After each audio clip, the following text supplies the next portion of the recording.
Sikubingelele mbukeli weMakhiwa TV, umsakazi abaqulusi FM and also at Somebody News. Sikuphike namhlanje sila endaweni yaseVryheid esisilematch njengalokho ke iqembu leNkatha Freedom Party eliholwa ke umnumzane ke ubaba uvele Nkosi Hlabisa lenze kumbuthwano njengalokho ke izwe libheka okhethweni olizoba ngomhla ka29 kuyona ke lenyanga. Njengamanje ke eduze kwami khona ke ubaba uHlabisa ongumholi walo ke iqembu leIFP. Baba uHlabisa sikubingelele sikwamukele emsakazweni. Asekubingelele umsakazi nabalaleli nababukeli balomsakazi. Asibonga kakhulu baba ithuba othe wasinikeza lona. Baba uHlabisa umbuzo engithanda ukubuza nje njengalokhu ufike endaweni yasebaqulisini namhlanje ngiyabona ukuthi abantu baphume ngobuningi babo ukuthi bazoseka umbuthano wenkatha. Ingabe kuthini umuzwa kuwe ngendlela izinto ezenzakale ngayo ngosuku namhlanje? Nihlabeke umthwele ukubona ikakhulukazi abantu besifazane nentsha kuyibona abaphume ngobuningi babo ngoba ibona abawumgogodla wezwe lakithi, ibona futhi abazoba seqhulwini lweinhlelo zethu njengohulumeni uma bengasinika igunya lokuphatha uhulumeni oKwaZulu Natal, lokuphatha uhulumeni obukhulu ngomhla ka29 May. Ngoba siyazazi inselelo ababhekene nazo, siyazi abesifazane ibona abawumgogodla we-local economic development. Mawufike emadolobheni ahlukahlukene noma ungalapha eVryheid, abantu okuyibona ufica bedayisa umnotho lo hleli kubantu ngabantu besifazane. Intsha yakithi izoba seqhulwini einhleleni zethu ngoba ikusasa lezwe lethu lisezandleni zabantu abasha. Intsha yakithi ibhekene nenselele ukuthi imisebenzi ayikho, inama degrees, inama diploma, ihlele emakhaya ngaphansi kwalohulumeni.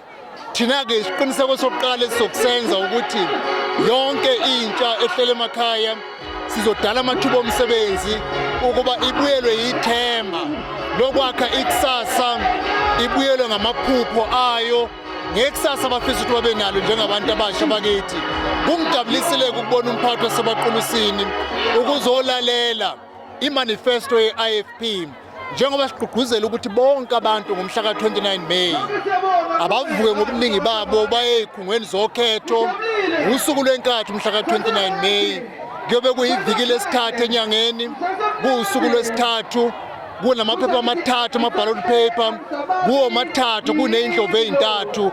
Wonke kumuntu sithi asivotele i-IFP ukuze sithole uhulumeni ozodala amathuba omsebenzi, aqede ubugebengu, aqede i-load shedding, aqede inkohlakalo, alungise ingqalasizinda emphakathini yakithi, imigwaqo engena emakhaya, anikeze ezempilo nezemfundo eyisezingeni elingcono kunalokho esikuthola esikhathini samanje. Emveni kweminyaka ama-30 izwe lakithi lakhululeka. Sikuzwile ke baba uHlabisa okuningi usokubalulile ngenxa yesikhathi nokuthi kudedele. Mhlawumbe lakho lokugcina njengothanda ukudlulisa ukubethela nje isipikili sokugcina njengalokho sekusele izinsuku ezincane ukuthi sifike kumhla ka29 okusuku lokhetho, ungathinja amazwi akho okugcina kubalaleli ngasekhaya? Kubo bonke abalaleli balomsakazo, umhla ka29 May asithathe umbhikisho siyowisa ezikhungweni zokhetho, sifika kwi-ballot box, sinikeze ikhadi elibomvu iqembu lezombusazwe elehlulekile ukudala imisebenzi lasiphilisa ngaphansi kwe-load shedding. Bese ngevoti lethu sivotela i-IFP. Amaphuzu ali13 ayisethembiso esizokwenza umgomo wethu esibophezela ngawo kubantu basebaqulusini. Sehlukile ke thina, asiyethembisi into esingeke siyenze.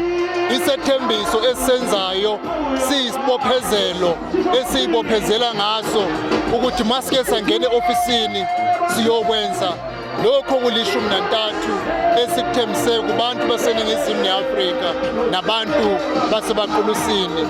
Bangasethemba ngoba uma into sithe sokuyenza ingenxa ukuthi sisuke sisebenzela wena uma sisemandleni.